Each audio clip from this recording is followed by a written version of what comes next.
Assalamualaikum warahmatullahi wabarakatuh. Perkenalkan, nama saya Muhammad Riyad, NIM 211568, kelas reguler CB, Prodi Manajemen semester 5, Universitas Primagraha, Fakultas Ekonomi dan Bisnis. Video ini dibuat untuk memenuhi tugas UTS di mata kuliah Manajemen SDM dengan dosen pengampu Asep Rafiuddin SEMM. Di kesempatan kali ini saya akan memaparkan materi-materi dari pertemuan pertama sampai ke-7. Yang untuk materi yang pertama yaitu konsep dasar manajemen, yang kedua analisis dan perancangan pekerjaan, ketiga perencanaan SDM, keempat rekrutmen dan seleksi, 5 pengenalan, penempatan dan pemberhentian, 6 pelatihan dan pengembangan SDM, 7 pengembangan karir. Manajemen sumber daya manusia adalah suatu disiplin ilmu dan praktik dengan pengelolaan aspek-aspek sumber daya manusia dalam suatu organisasi. MSDM bertujuan untuk mengelola, mengembangkan, dan mengoptimalkan potensi kinerja dan kontribusi sumber daya manusia dalam mencapai tujuan organisasi.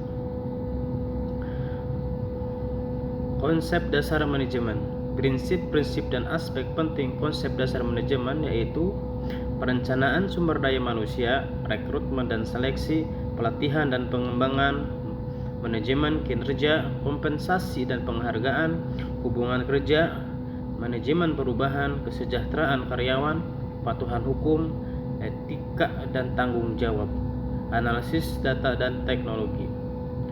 Yang kedua, analisa dan perancangan.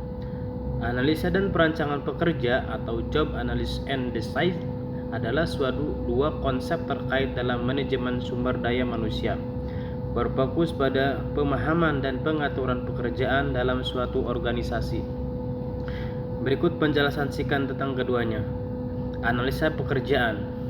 Analisa pekerjaan adalah proses pengumpulan dokumentasi dan penilaian informasi yang berkaitan dengan pekerjaan tertentu di organisasi.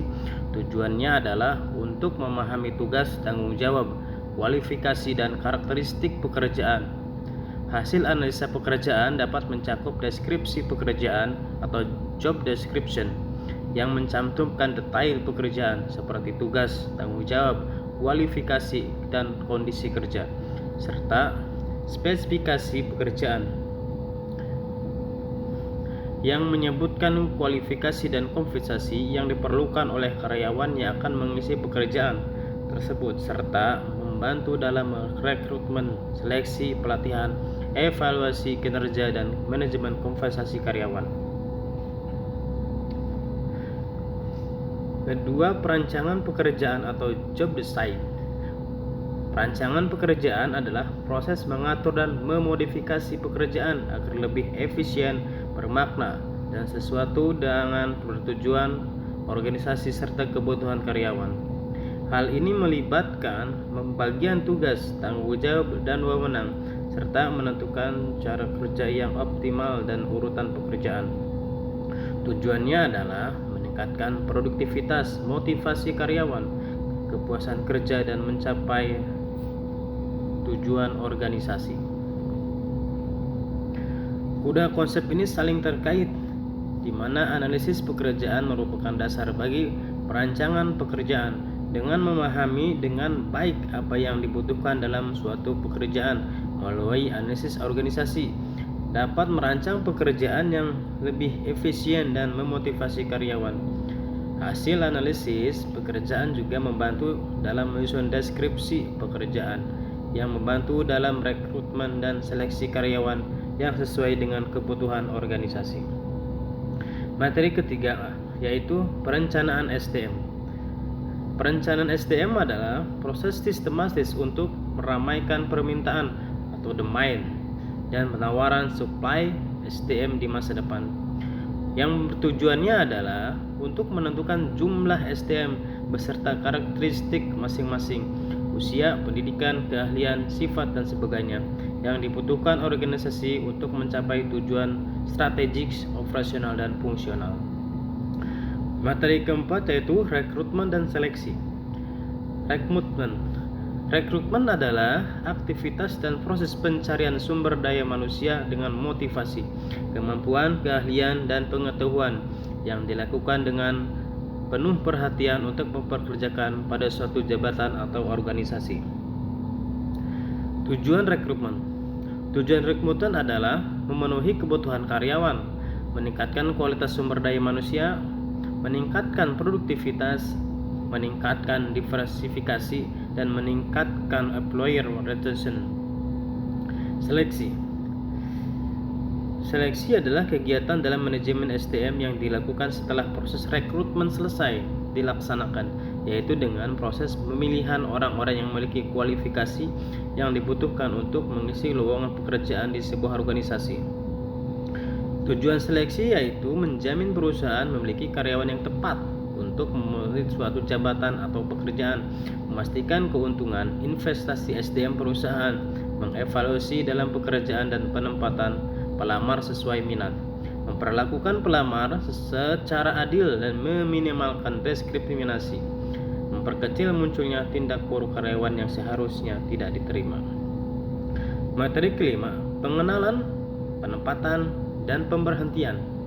Pengenalan atau orientasi adalah aktivitas-aktivitas yang menyangkut pengenalan individu terhadap organisasi, penyediaan landasan bagi karyawan yang baru agar mulai berfungsi secara efektif dan menyenangkan pada pekerjaan yang baru, yang tujuannya yaitu untuk memberikan rasa bangga menjadi anggota perusahaan yang berkualitas, menciptakan kesadaran akan lingkup bisnis perusahaan dan pengaruhnya terhadap perusahaan lain, menjelaskan standar mutu yang menjadi ukuran kinerja, memberikan penekanan bahwa keuntungan kompetitif didasarkan pada fokus pelanggan dan pelayanan, dan mengurangi kekhawatiran berkaitan dengan pekerjaan baru. Penempatan. Penetapan karyawan berarti mengalokasikan para karyawan pada posisi kerja tertentu. Hal khusus terjadi pada karyawan baru. Pada karyawan lama yang telah menduduki jabatan atau pekerjaan termasuk sasaran fungsi penempatan karyawan, dalam arti mempertahankan pada posisi atau memindahkan ke posisi yang lain. Penempatan staffing terdiri dari dua cara, yaitu penugasan di tempat yang baru bagi karyawan lama disebutkan penempatan internal, dan karyawan baru di luar perusahaan. Jenis-jenis penempatan. 1. Promosi. Promosi terjadi apabila seseorang karyawan dipindahkan dari suatu pekerjaan ke pekerjaan yang lain yang lebih tinggi dalam pembayaran dan tanggung jawab atau levelnya. Yang kedua, transfer. Transfer terjadi kalau seorang karyawan dipindahkan dari satu bidang tugas ke bidang tugas yang lain. Tingkatnya hampir sama, baik tingkat gaji, tanggung jawab maupun tingkat di struktural. Yang ketiga, demosi. Demosi terjadi kalau seseorang karyawan dipindahkan dari satu posisi ke posisi lain yang lebih rendah tingkatannya, baik gaji, tanggung jawab, dan strukturalnya. Pemberhentian. Pemberhentian atau PHK adalah keputusan dari individu dan karyawan. Hal ini dilakukan untuk perusahaan atau pekerja memberhentikan kerja dan dapat didorong oleh alasan pribadi. Peranan Departemen SDM. Cara yang terbaik untuk melakukan pemutusan hubungan ini sehingga akibat buruk bagi individu dan perusahaan bisa diminimalisir. Bentuk-bentuk pemutusan hubungan kerja di antaranya meninggalkan pekerjaan sementara atau cuti, pengurangan, pengunduran diri sementara, dan pemecatan. Materi ke-6 yaitu pelatihan dan pengembangan. Apa sih pelatihan? Pelatihan yaitu merupakan suatu metode yang digunakan untuk melakukan pengembangan sumber daya manusia yang berkaitan dengan keterampilan pegawai atau karyawan yang menduduki suatu posisi atau karyawan tertentu di dalam suatu perusahaan atau organisasi, yang bertujuan untuk 1. Meningkatkan produktivitas kerja pegawai dari perusahaan, yang kedua meningkatkan kualitas kerja, yang ketiga meningkatkan perencanaan SDM yang sudah ada, yang keempat memberikan motivasi agar pegawai dapat bersaing dengan orang lain dan mampu berprestasi secara maksimal. Pengembangan SDM adalah sebuah usaha untuk meningkatkan kemampuan SDM agar bisa menaikkan produktivitas perusahaan. Tujuan pengembangan SDM yaitu meningkatkan produktivitas dalam pekerjaan, menciptakan moral karyawan atau manusia, memastikan semua berjalan efisien. Yang keempat, meningkatkan sikap kepemimpinan. Metode-metode pengembangan SDM: 1. Pelatihan atau training, 2. Magang, 3. Pendidikan, 4. Rotasi kerja, 5. Studi banding, 6. Uji kompetensi. Pengembangan karir. Pengembangan karir adalah proses mengidentifikasi potensi pegawai dan materi serta menerapkan cara-cara yang tepat untuk mengembangkan potensi tersebut. Secara umum, proses pengembang karir dimulai dengan menilai kinerja karyawan. Tujuan pengembangan karir: yang 1. Meningkatkan kinerja karyawan, kedua, meningkatkan motivasi karyawan, nomor 3, meningkatkan keterikatan karyawan, 4. Meningkatkan reputasi perusahaan, 5. Meningkatkan keterampilan karyawan, 6. Mengurangi biaya pelatihan, 7. Meningkatkan keberlangsungan perusahaan. Cukup sekian dari saya, dan mohon maaf kalau ada yang salah-salah kata ataupun gimana. Assalamualaikum warahmatullahi wabarakatuh.